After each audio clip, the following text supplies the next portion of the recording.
जय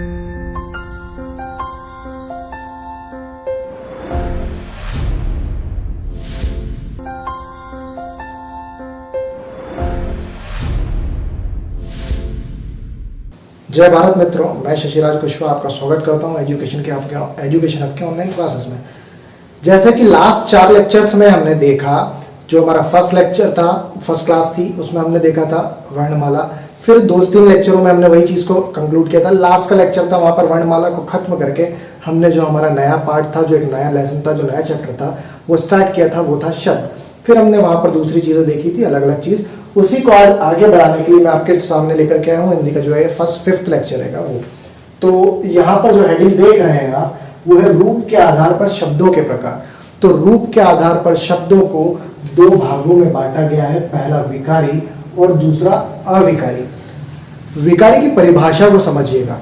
वे शब्द जो लिंग, वचन और कारक के आधार पर परिवर्तित हो जाते हैं, उन्हें क्या कहा जाता है? विकारी कहा जाता है। विकारी का अर्थ ही हो जाता है जिनमें परिवर्तन आ जाना, या फिर विकार उत्पन्न होने का मतलब क्या होता है? जो परिवर्तित हो जाते हैं।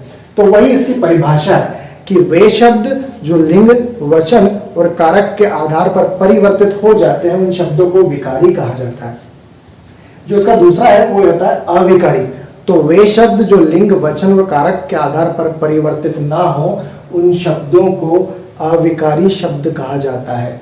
विकारी के अंदर आप यहाँ पर देख रहे हैं, ये 4 जो मैंने लिखे हैं, पहला होता है संज्ञा, दूसरा होता है सर्वनाम, तीसरा होता है क्रिया और चौथा होता है विशेषण। एग्जाम में पूछा जाता है कि निम्न में से ये सारे के सारे शब्द हैं, इनमें विकारी कौन सा है और अविकारी कौन सा है। तो पहले आप इन चीज को ध्यान रखिएगा और नोट कर लीजिएगा कि विकारी के अंतर्गत कौन कौन से आते हैं। तो संज्ञा, सर्वनाम, क्रिया और विशेषण, इसकी आपने अभी परिभाषा को समझा। अब इन चारों के मैं आपको एग्जाम्पल दूंगा और ये परिवर्तित कैसे होते हैं उनको समझिएगा। तो एग्जाम्पल मैं लिख रहा हूं आपके सामने। पहला जो मैं एग्जाम्पल दूंगा, मैं आपको वो दूंगा क्रिया का, कि क्रिया किस, जैसे कि मैंने आपको इसकी डेफिनेशन बतलाया था अभी, कि जो क्रिया रहती है वो किसके आधार पर बदलेगी? लिंग के आधार पर, कारक के आधार पर और किसके आधार पर? तो इसका जो पहला एग्जाम्पल है उसको देखिएगा। मैंने आपसे कहा कि राम पुस्तक पढ़ता है। यहां पर मैंने जो लिंग लिया है वो पुल्लिंग लिया है, और पुल्लिंग के अनुसार जो क्रिया आई है वो आई है पुल्लिंग एक वचन आई है या नहीं? पढ़ता। अब देखिएगा, यदि ये मैं यहां पर स्त्रीलिंग लेता, यहां पर मैं लेता सीता, तो यहां पर आता पुस्तक पढ़ती है। तो यहां पर जो आप क्रिया का रूप देख रहे हो, यहां पर जो आप क्रिया का रूप देख रहे हो, वो यहां पर जो क्रिया का रूप, सॉरी, जो संज्ञा का रूप यहां पर आप जो देख रहे हो, ये जो संज्ञा है ये है कौन सी? स्त्रीलिंग है ना? तो यहां पर जो क्रिया का रूप आया है वो किसमें आया? देख रहे हैं आप, पढ़ती, स्त्रीलिंग एक वचन में। तो यहां पर आप जो देख रहे हैं, जो इसकी डेफिनेशन थी कि वे शब्द जो लिंग, वचन और कारक के आधार पर परिवर्तित हो जाते हैं, उन्हें क्या कहा जाता है? विकारी। तो यहां पर आप जो क्रिया देख रहे हो, पुस्तक, सॉरी, पढ़ना, तो यहां पर जब पुल्लिंग एक वचन था, तो वहां पर क्रिया का रूप जो आया था वो किस फॉर्म में आया था? पुल्लिंग एक वचन के फॉर्म में आया था। यहां पर जो आप क्रिया देख रहे हो, यहां पर है स्त्रीलिंग एक वचन, तो यहां पर क्रिया का रूप किसके फॉर्म में आया है? स्त्रीलिंग एक वचन के फॉर्म में है। तो यहां पर आप देख रहे होंगे, यहां पर क्रिया में परिवर्तन आ रहा है या नहीं आ रहा है? लिंग के आधार पर। यदि यहां पर एक वचन होता, मैं आपसे बोलता वह पुस्तक पढ़ता है। क्या बोला मैंने आपसे? वह पुस्तक पढ़ता है। और यदि यहां पर एक से ज्यादा होते, यानी बहुवचन होते, तो यहां पर क्या होता?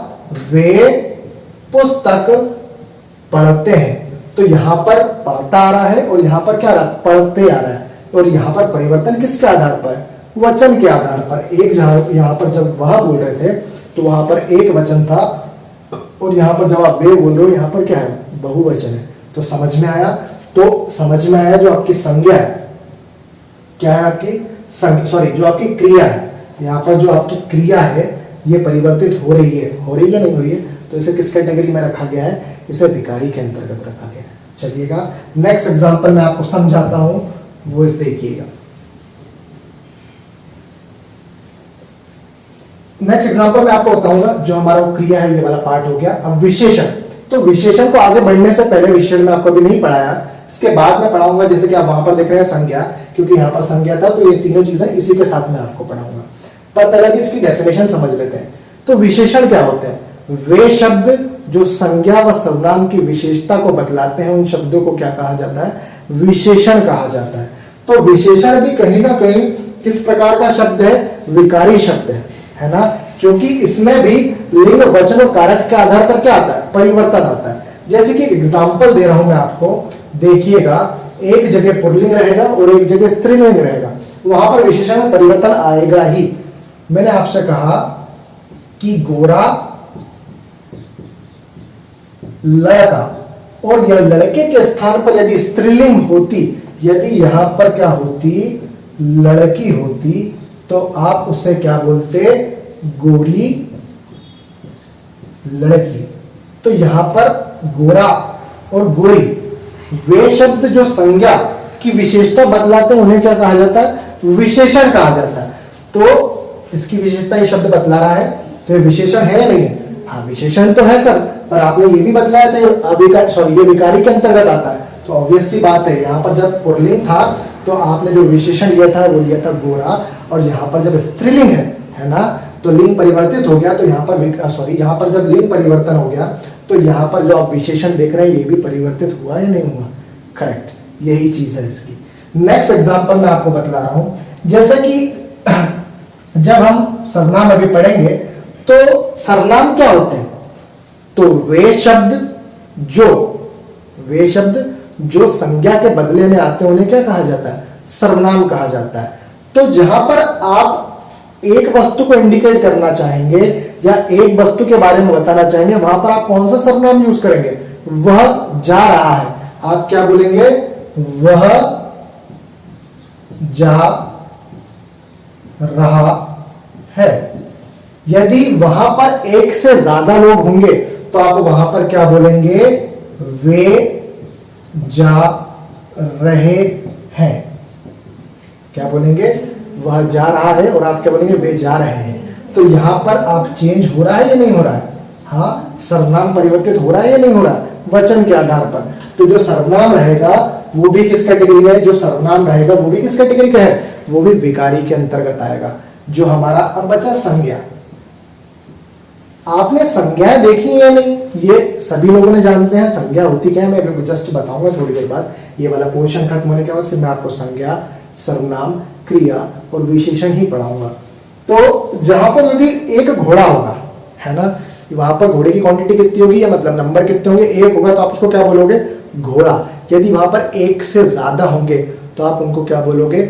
घोड़े। तो यहाँ पर वचन के आधार पर परिवर्तन हो रहा है या नहीं हो रहा? संज्ञा क्या है? लड़का, ऑब्वियस सी बात है, लड़का संज्ञा है या नहीं है? लड़का, लड़की कौन सी संज्ञा है? ये जातिवाचक संज्ञा है। यदि वहां पर कोई एक लड़का होगा, तो आप उसको क्या बोलोगे? वह लड़का। यदि वहां पर एक से ज्यादा लड़के होंगे, तो आप क्या बोलोगे? लड़के। तो यहाँ पर वचन के आधार पर संज्ञा में भी परिवर्तन आ रहा है या नहीं आ रहा है? इसीलिए जो संज्ञा होती है, इसे भी विकारी के अंतर्गत रखा जाता है। मैं उम्मीद करता हूं कि मैंने जो आपको ये समझाया वो समझ में आ गया होगा। जो नेक्स्ट चीज है वो होती है अविकारी। अब अविकारी की मैंने आपको परिभाषा में क्या बतलाया था कि वे शब्द जो लिंग, वचन और कारक के आधार पर परिवर्तित नहीं होते, जिनमें कोई भी परिवर्तन नहीं आता, उन्हें क्या कहा जाता है? उन्हें अविकारी कहा जाता है। अविकारी के अंदर पहला होता है समुच्चय बोधक शब्द, दूसरा होता है संबंध बोधक, तीसरा होता है क्रिया विशेषण, और चौथा होता है विस्मयादि बोधक शब्द। पहला पढ़ेंगे समुच्चय बोधक शब्द।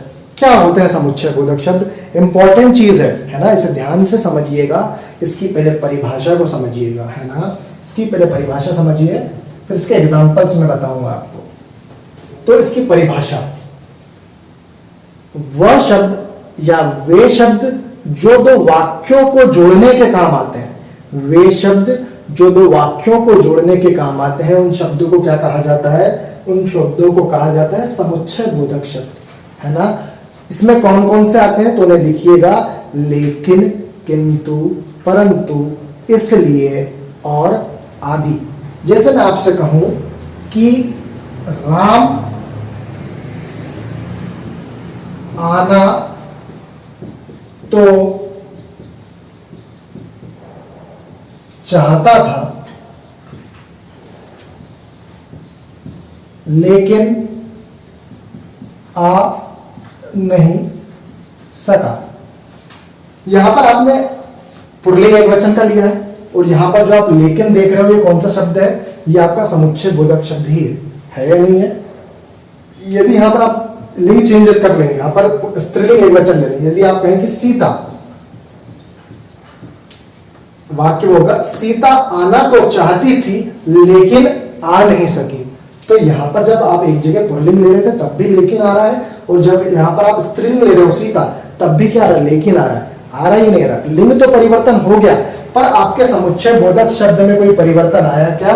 नहीं आया। इसलिए समुच्चय बोधक शब्द को अविकारी के अंतर्गत रखा गया है ना। अब वचन का भी देख लेते हैं कि वह एक वचन व्यक्ति है, एक व्यक्ति है तो हम वह बोल रहे हैं। वह आना तो चाहता था लेकिन आ नहीं सका। यदि वहां पर बहुवचन हो जाते वे आना तो चाहते थे लेकिन आ नहीं सके, तो आप एक चीज नोटिस कर रहे होंगे, इस लेकिन में कोई भी परिवर्तन नहीं आया। इसलिए समुच्चय बोधक शब्द को अविकारी की कैटेगरी में रखा गया है। उम्मीद करता हूं ये चीज समझ में आई होगी। नेक्स्ट चीज होती है संबंध बोधक शब्द।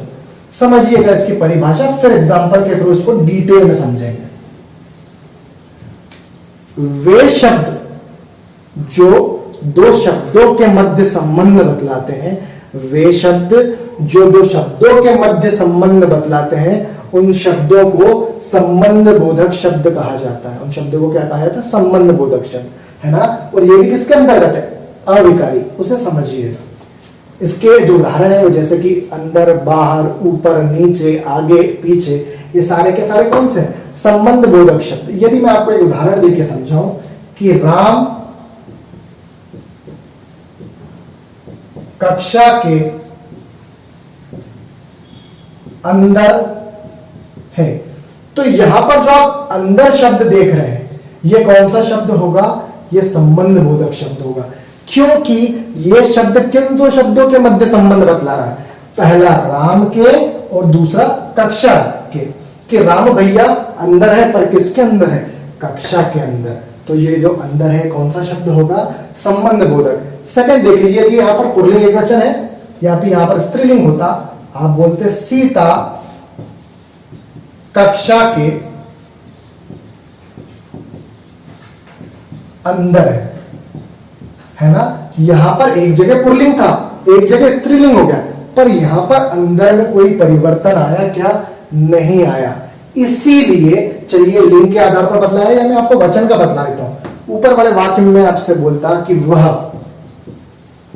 कक्षा के अंदर है, और यदि यहां पर एक से ज्यादा होते आप बोलते वे कक्षा के अंदर है, तब भी अंदर में कोई भी परिवर्तन नहीं आता, है ना। तो आपने समझ में आया होगा कि जो संबंध बोधक शब्द होते हैं ये भी किस कैटेगरी के अंदर आते हैं? ये भी अविकारी के। जो तीसरा देख रहे हैं वो है क्रिया विशेषण। तो विशेषण क्या होता है? मैंने आपको अभी थोड़ी देर पहले ही बतलाया था। क्रिया की विशेषण की जो डेफिनेशन है या फिर परिभाषा है वो उसको ये परिभाषित करती है कि वे शब्द जो संज्ञा और सर्वनाम की विशेषता को बतलाते हैं उन्हें क्या कहा जाता है? उन्हें विशेषण कहा जाता है। उसी प्रकार वे शब्द जो क्रिया की विशेषता को बतलाते हैं उन शब्दों को क्या कहा जाता है? उन्हें क्रिया विशेषण कहा जाता है। मैं यदि आपसे कहूं कि राम तेज दौड़ता है, मैंने आपसे क्या कहा कि राम तेज दौड़ता है, तो यहां पर जो तेज है, सबसे पहले तो आप इसमें क्रिया पहचानी है, तो आप बोलेंगे कि सर क्रिया ये है, और क्रिया की विशेषता कौन सा शब्द बतला रहा है? तो आप कहेंगे कि सर ये तेज। तो सही बात है, और ये तेज कौन सा शब्द है? तो ये तेज होगा कौन सा शब्द? यही शब्द होगा क्रिया विशेषण। यहां पर आपने पुल्लिंग एक वचन लिया क्रिया संज्ञा का रूप, तो यहां पर जो आप देख रहे हैं तेज, ये बोलेंगे आप राम तेज दौड़ता है। यदि यहां पर सीता होती तो आप क्या बोलते? सीता तेज दौड़ती है ना। पर आप देख रहे हैं दौड़ता और दौड़ती में परिवर्तन आ रहा है। क्यों? क्योंकि ये क्रिया है और एक जगह पुल्लिंग है और एक जगह स्त्रीलिंग है। और क्रिया को हमने पहले ही समझा है कि जो क्रिया है कौन सा शब्द है, ये विकारी है। पर जो आपका तेज, ये कौन सा शब्द है, क्रिया विशेषण, पर इसमें कोई भी परिवर्तन नहीं आया। क्यों? क्योंकि जो क्रिया विशेषण शब्द है ये अविकारी शब्द की कैटेगरी में जा रहा था। समझ में आया होगा आपको। मैं उम्मीद करता हूं कि जो मैंने आपको चीज समझाई वो समझ में आई होगी। इसके बाद जो होता है विस्मयादि बोधक शब्द। क्या होता है विस्मयादि? विस्मयादि आप सभी लोग जानते हैं, विस्मय का मतलब होता है आश्चर्य, है ना। तो क्या इसमें हर जगह, तो इसकी डेफिनेशन पहले समझिए फिर समझाता हूं। विस्मयादि बोधक शब्द क्या होते हैं? वे शब्द जो शौक, वे शब्द जो शोक और आश्चर्य का बोध कराते हैं। शोक भी आएगा इसमें, है ना। तो वे शब्द जो शोक और आश्चर्य का बोध कराते हैं उन शब्दों को क्या कहा जाता है? विस्मयादि बोधक शब्द कहा जाता है ना। तो यदि वहां पर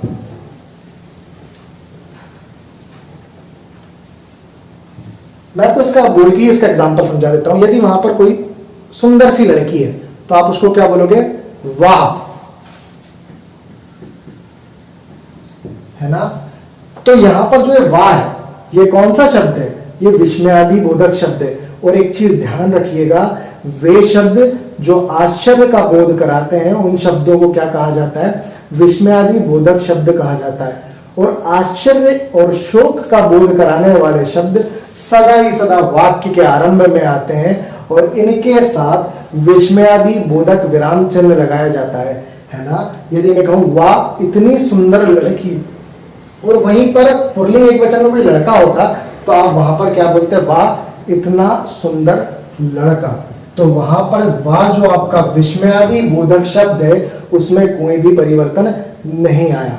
और यही कारण है कि विस्मयादि बोधक शब्द को भी अविकारी के अंतर्गत रखा गया है। मैं उम्मीद करता हूं मैंने जो आपको ये वाला पोर्शन समझाया ये समझ में आया होगा।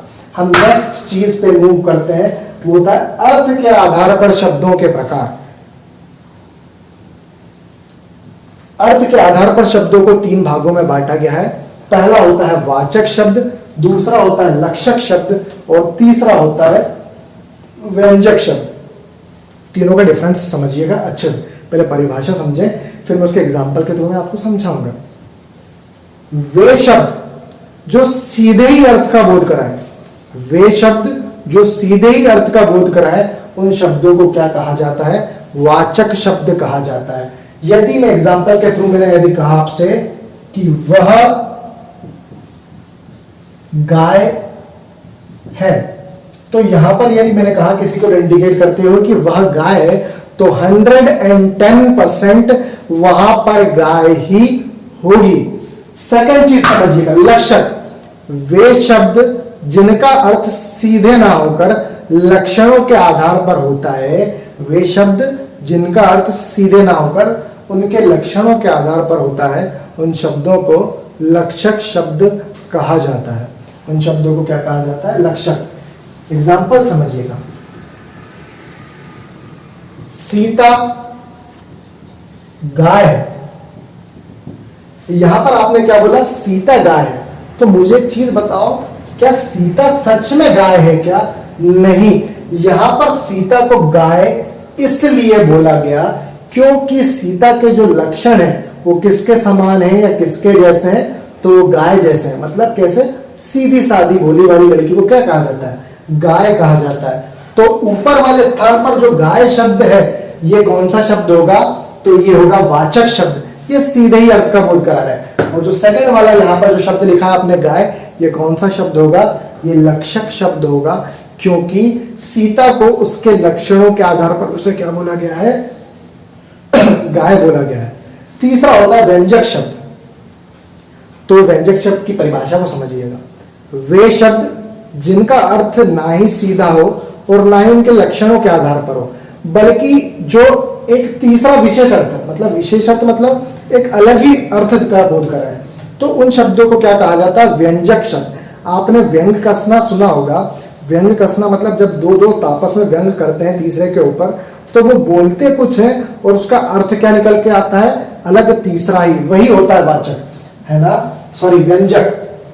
एक एग्जाम्पल लिख रहा हूं, उसे देखिएगा, समझिएगा कि तुम तो